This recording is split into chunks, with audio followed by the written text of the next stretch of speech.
Hello, Bacho. How are you all? This is Meenu Bidwa, your mathematics teacher, and today I'm going to the continue exercise 1.1 of Super Math Star Class 6, and chapter is knowing our numbers. ठीक है, exercise 1.1 के first two part solve किए थे हमने इससे previous lecture में. तो third से स्टार्ट कर रही हूँ मैं. Third is right the number name by placing commas in the international system of numeration.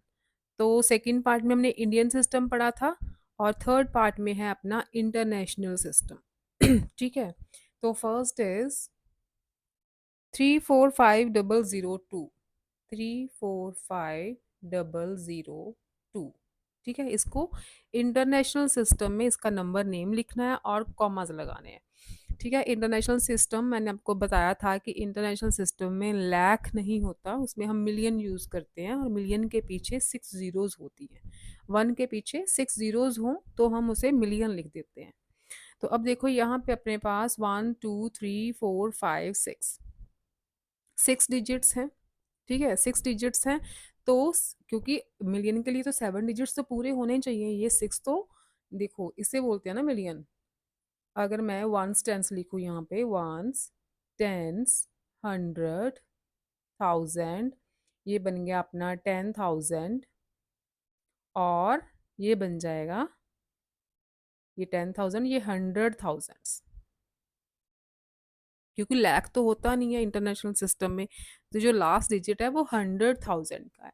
तो 100,000 के नेक्स्ट वाला जो डिजिट, इससे अगर पहले कोई डिजिट होता तो वहाँ पे हम मिलियन लिखते हैं, है ना.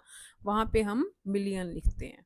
अच्छा, तो ये क्या हो गया फिर, इसमें हम यहाँ पे कॉमा लगा सकते हैं, यहाँ पे, क्योंकि मिलियन के बाद डायरेक्ट इंटरनेशनल सिस्टम में 1000 आता है. तो मिलियन वाला डिजिट तो है नहीं, तो हम लिखेंगे 345,000. क्या लिखेंगे इसे, 345,000. ठीक है, क्योंकि लैख तो लिखेंगे नहीं इसमें, इंटरनेशनल सिस्टम में लैख तो होता नहीं है. तो मिलियन वाला डिजिट है नहीं अपने पास. अब हम पहुंचे हैं 100,000 तक. 100,000 के नेक्स्ट होता है मिलियन. तो ये बन गया अपना 345. ये कॉमा 1000 का था ना, ये जो डिजिट है ये 1000 का है ना, 1000 प्लेस का. तो 345, ये क्या है, 345 पढ़ते हैं ना इसे हम. तो 345,000. और आगे क्या बचा, आगे तो सिर्फ 2 बचा है. 002 इज कॉल्ड 2 ओनली. तो 345,000 2.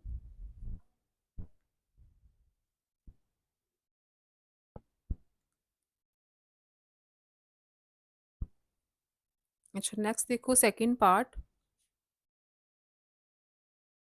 सेकंड पार्ट में द नंबर इज 2784,000. 2784,000. ठीक है, तो अब देखो ये अगर आपने ऐसे लिखना ऊपर वंस टेंस 100,000 तो लिख सकते हो. अगर आपने डायरेक्ट करना है तो देखो 1 2 3 4 5 6, 6 डिजिट छोड़ते हैं, यहाँ पे कॉमा लगेगा. 6 डिजिट छोड़ के जो नंबर आएगा उसके साथ लिखेंगे हम मिलियन इन इंटरनेशनल सिस्टम. क्योंकि 1 के पीछे 6 जीरोज होती है मिलियन में, तो आप पीछे से 6 डिजिट छोड़ के कॉमा लगा दो. This is called 2 millions. 2 millions. ठीक है, उसके बाद 1000 देखना है तो 3 पीछे से 3 डिजिट छोड़ोगे, क्योंकि मिलियन के बाद डायरेक्ट इंटरनेशनल सिस्टम में 1000 आता है. तो यहाँ पे लगा दो कॉमा. क्या बन गया, ये 1000 के पीछे से 3 डिजिट छोड़ते हैं ना, 1000 के पीछे 3 ही डिजिट्स होते हैं. तो पीछे से 3 डिजिट छोड़ के कॉमा लगा दो. और ये क्या है सेंटर में, 784. This is 784,000. पीछे 3 जीरोज है ना, तो ये बन गया थाउजेंड्स. और पीछे कोई नंबर है ही नहीं, और तो पीछे कोई नंबर है ही नहीं, तो यहीं पे एंड हो गया इसका. This is 2,784,000. Third part, the number is 680 45765 ठीक है, ठीक लिखा मैंने 680 45765। अब देखो इंटरनेशनल सिस्टम कर रहे हैं, पीछे से 6 डिजिट छोड़ेंगे, 1 2 3 4 5 6, यहाँ कॉमा लगा दिया, 6 डिजिट छोड़ के कॉमा लगा दिया, ये क्या बन गया 68 मिलियंस। ठीक है, ये नंबर देखेंगे हम, दिस इज 68,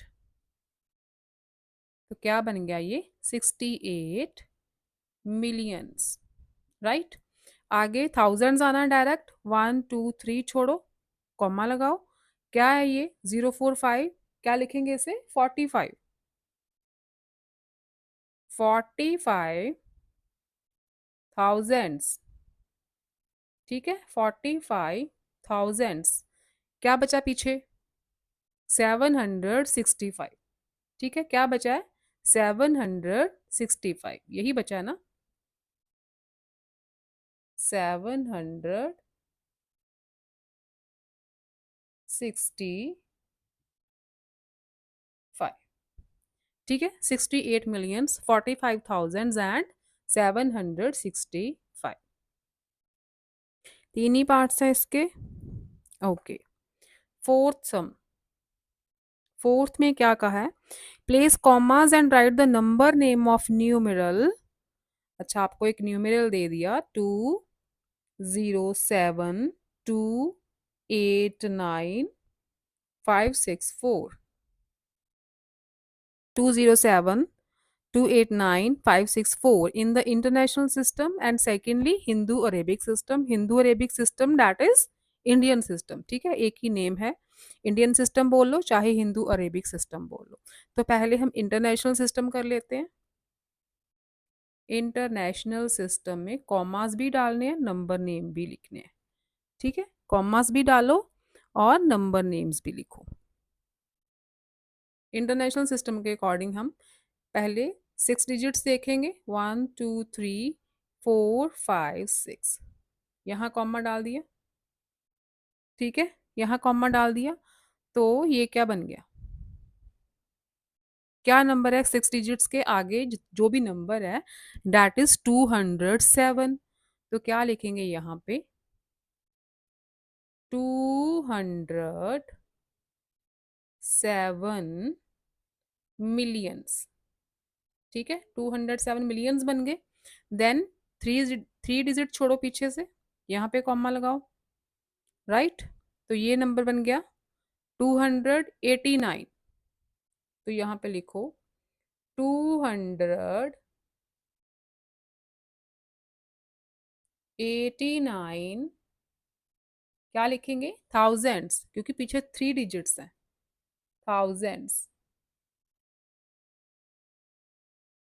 और इसके आगे ही आएगा एंड पीछे क्या नंबर बचा है, क्या बचा है पीछे 564, ये नंबर भी तो काउंट करेंगे ना, 564,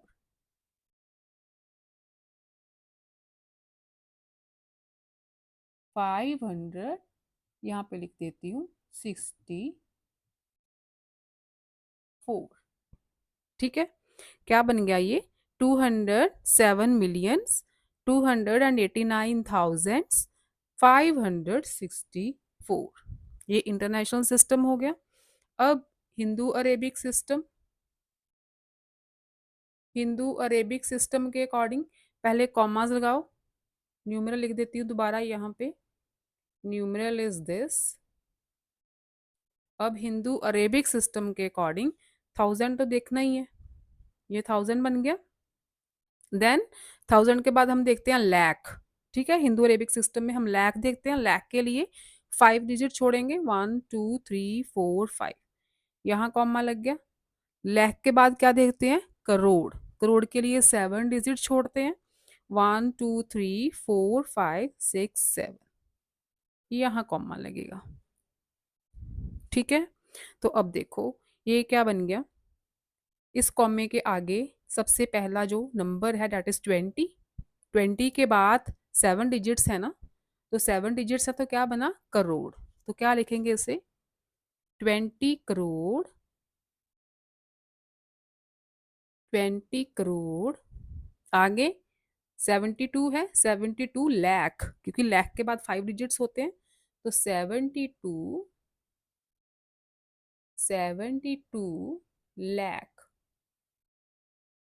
आगे 89 थाउजेंड्स, थाउजेंड के पीछे 3 डिजिट्स होते हैं, तो 89 थाउजेंड्स।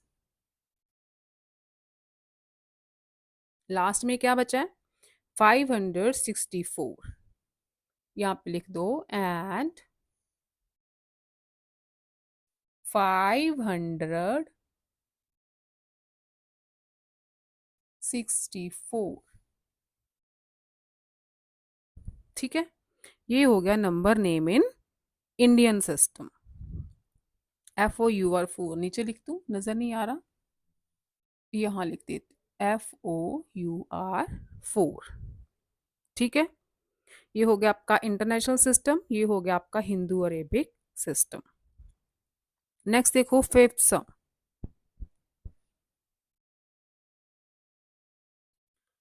नेक्स्ट देखो fifth part, find the difference in the place values of 6 in number is 8 3 4 6 5 2 6 1। क्या कहा है, difference in the place values of 6। अब देखो 6 की प्लेस वैल्यू ठीक है, तो इस 6 की प्लेस वैल्यू क्या होगी, 2 6 है ना इसमें, एक ये 6 है जो टेंस प्लेस पे है ना, और एक ये 6 है ones tens hundred thousands and 10,000। एक 6 है 10,000 प्लेस पे, एक 6 है टेंस प्लेस पे, तो इसकी प्लेस वैल्यू क्या होगी, प्लेस वैल्यू ऑफ फर्स्ट 6, यहाँ लिख लो, place value of 6 at 10,000 place, इसकी प्लेस वैल्यू क्या हो जाएगी, 6 के बाद बच्चे जितने भी डिजिट्स हैं, इस 6 के बाद कितने डिजिट्स हैं, 1 2 3 4, इसके साथ 4 जीरोस लगा दो। अगर किसी डिजिट्स की प्लेस वैल्यू फाइंड करनी है ना, तो आपने ये देखना है कि उस डिजिट के बाद और कितने डिजिट्स हैं, उतनी उसके साथ जीरो जीरो लगा दो बस। 6 की प्लेस वैल्यू फाइंड करनी है, इस 6 की प्लेस वैल्यू क्या होगी, इस 6 के बाद जितने भी डिजिट्स हैं 1 2 3 4, उतनी जीरोस लगा दो आप। ठीक है, देन प्लेस वैल्यू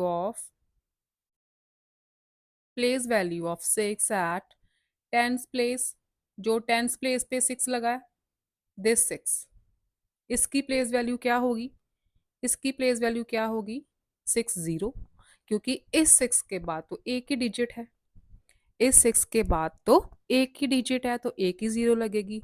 आपको फाइंड करने को बोला है डिफरेंस, डिफरेंस मतलब आपने इनको माइनस करना है,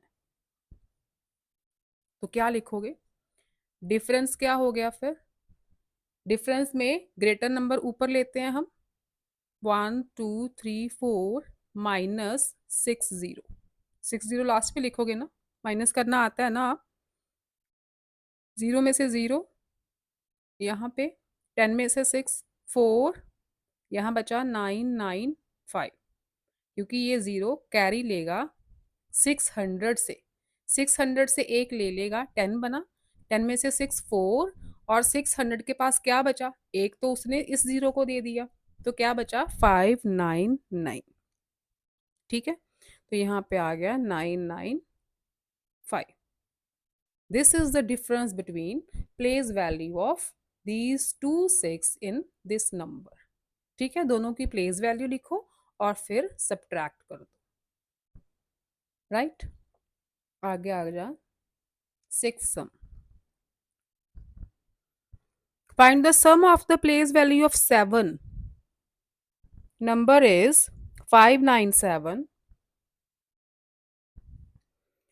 then 83707 find the sum of the place values of 7 in this number. तो इसमें देखो पहले 7 कितने हैं, 3 7 है, 3 7 है। तो यहाँ पे लिखो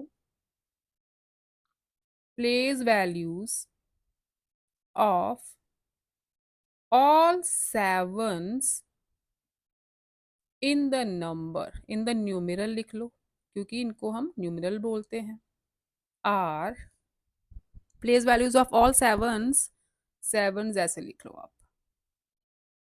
ठीक है, sevens in the numeral are. अब इसकी प्लेस वैल्यू क्या होगी, इसके पीछे कितने के डिजिट्स हैं, 1 2 3 4 5, 5 zeros हो गए। क्या करना है, फाइंड द सम ऑफ, तो सारे के सारे ऐड करने हैं, सम मतलब ऐड करने हैं। इसकी प्लेस वैल्यू 7 के बाद 2 डिजिट्स हैं तो 700 हो गई, यहाँ पे लगाएंगे 700, ठीक है। देन एक लास्ट पे 7 है तो 7 के बाद तो कोई डिजिट भी नहीं है, तो इसकी प्लेस वैल्यू सिर्फ और सिर्फ 7 होगी, ठीक है, 0 नहीं लिखोगे, इसकी प्लेस वैल्यू सिर्फ और सिर्फ 7। तो यहाँ लिखोगे आप ऐड करने के लिए, ये तीनों डिफरेंट प्लेस वैल्यूज हैं ऑफ डिफरेंट सेवन्स, इनका सम फाइंड करना है, मतलब इनको ऐड करना है आपने। तो ऐड कर दो, 7 0 7 0 0 7, दिस इज योर आंसर, ठीक है। यहाँ पे लिख देना their sum is equal to, ठीक है, प्लेस वैल्यूज का sum. Place values of all sevens in the numeral are, यहाँ पे लिख दो प्लेस वैल्यूज 707, ये डिफरेंट प्लेस वैल्यूज हो गई, ठीक है। यहाँ पे 5 zeros हैं, देन 2 zeros, देन 7, तो ये their sum is equal to this one. Sixth हो गया, नेक्स्ट आ जाओ सेवंथ पे। Find the product of the place values of 5 in 250859, this is the number. तो place value of different 5, place values are, अब 2 5 है इसमें, ठीक है, पहले इस 5 की लिखेंगे, 5 के बाद कितने डिजिट्स हैं, 1 2 3 4, 4 zeros लगा दो, और दूसरा 5, इसके बाद एक ही डिजिट है तो 1 0 आएगी, ठीक है। Place values are this and this, इनका प्रोडक्ट फाइंड करना है, मतलब मल्टीप्लाई करना है। Product is equal to 5 0 0 0 0 multiply by 5 0। तो मल्टीप्लीकेशन कैसे करनी है आपने, 5 5 ज़ा 25, 5 5 ज़ा 25, अब देखो टोटल कितनी जीरोज हैं, 1 2 3 4 5, तो इसके पीछे 5 zeros लगा दो, ये आ जाएगा आपका आंसर, ठीक है। मल्टीप्लाई करने बैठोगे ऐसे तो लेंदी हो जाएगा ना, ठीक है, ऐसे मल्टीप्लाई करने बैठोगे तो लेंदी हो जाएगा। आप डायरेक्ट 5 5 ज़ा, जीरोज वाले नंबर है ना ये, तो 5 5 ज़ा 25, ये पढ़ लो, और जितनी जीरोज हैं टोटल 5 zeros हैं, इसके पीछे टोटल 5 zeros लगा दो, ठीक है। सेवंथ हो गया, नेक्स्ट आ जाओ 8 सम पे। अच्छा 8 सम में क्या बोल रहे हैं, which digit has the same face value and the same place value in 7 6 1 8 5 4 9 3, this is the number 7 6 1 8 5 4 9 3। तो आपको बोला है कि कौन से डिजिट की phase value and place value same है। तो ये बात याद रखना, जो सबसे लास्ट में डिजिट होता है ना, वंस प्लेस वाला, ठीक है, वंस प्लेस वाला जो डिजिट होता है लास्ट वाला, उसकी प्लेस वैल्यू और फेज वैल्यू सेम होती है, ठीक है। अब देखो 8 की अगर आपको पूछा जाए कि 8 की फेज वैल्यू क्या है, तो फेज वैल्यू वही है जो आपको पूछा गया है, लेकिन प्लेस वैल्यू क्या होती है, 8 के पीछे कितने डिजिट्स हैं उतने जीरोस। तो ये 8 की फेज वैल्यू तो 8 ही रहेगी, प्लेस वैल्यू बाद के डिजिट्स काउंट करते हैं उतने जीरोस लगाते हैं हम, राइट। अगर 4 का पूछा जाए तो 4 की फेज वैल्यू तो 4 ही है, ठीक है। Phase value of 4 is 4। Phase मतलब कैसा फेस है इस डिजिट का, तो इसका फेस ऐसा ही है, 4 जैसा ही है। तो फेज वैल्यू इज 4। तो प्लेस वैल्यू ऑफ 4 क्या होगी, 4 के बाद 2 डिजिट्स हैं तो 2 जीरोस लगाएंगे हम, ठीक है। ये मैं समझा रही हूँ बस, आपको पूछा है कि कौन से डिजिट की phase value and place value same है।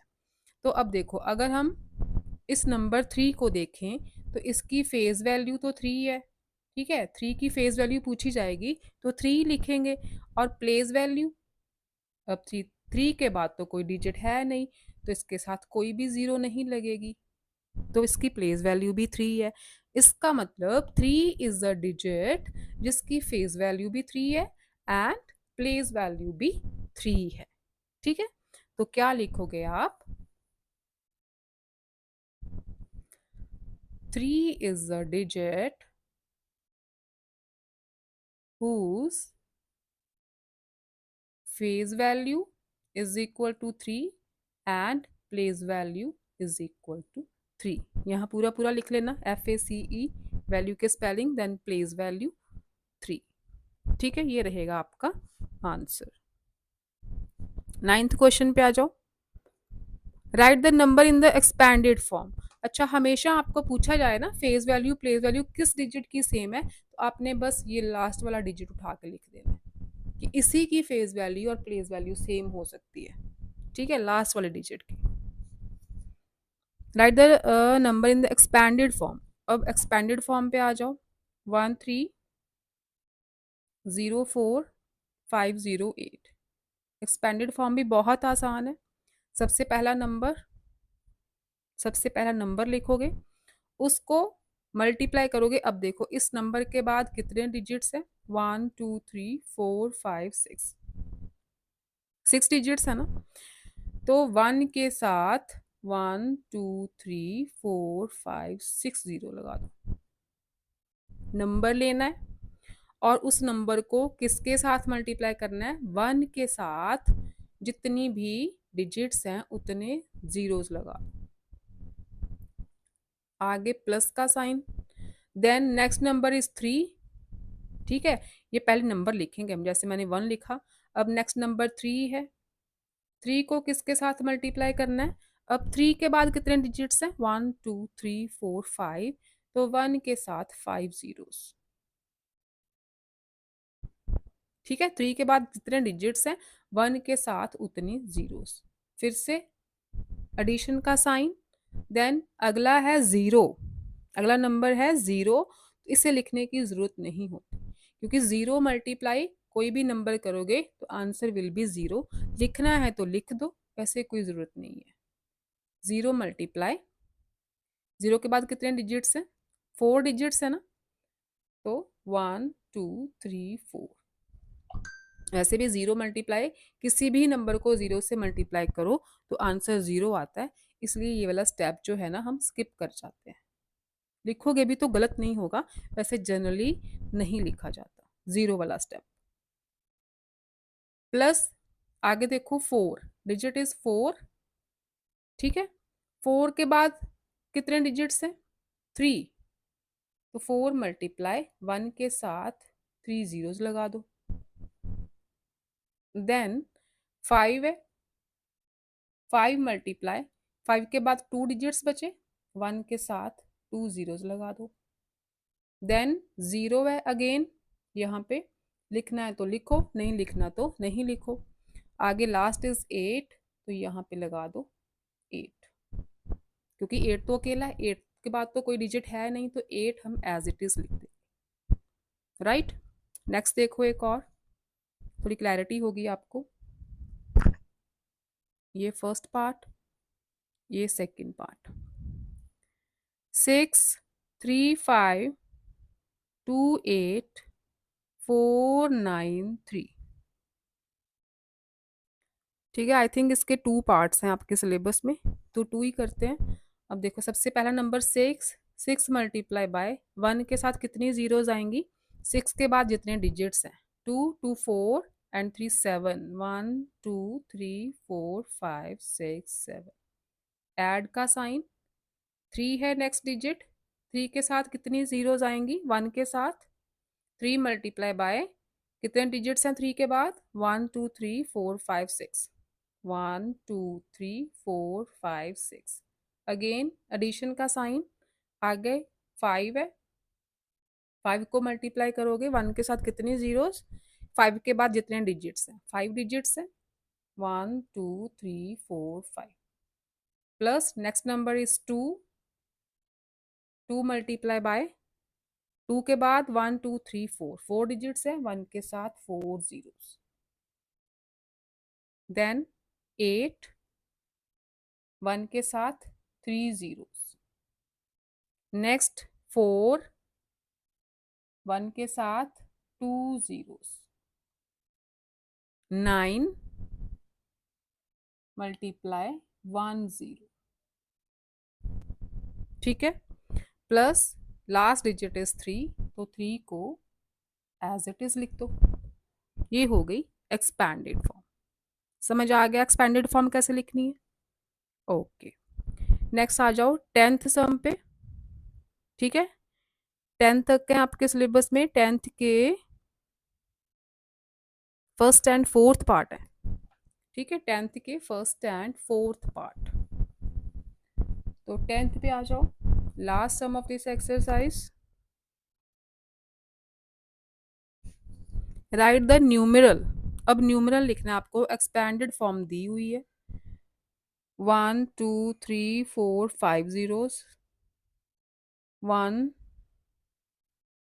मल्टीप्लाई बाय 1 2 3 4, 4 ज़ीरोज़ हैं, देन 3 ज़ीरोज़, देन 2 ज़ीरोज़,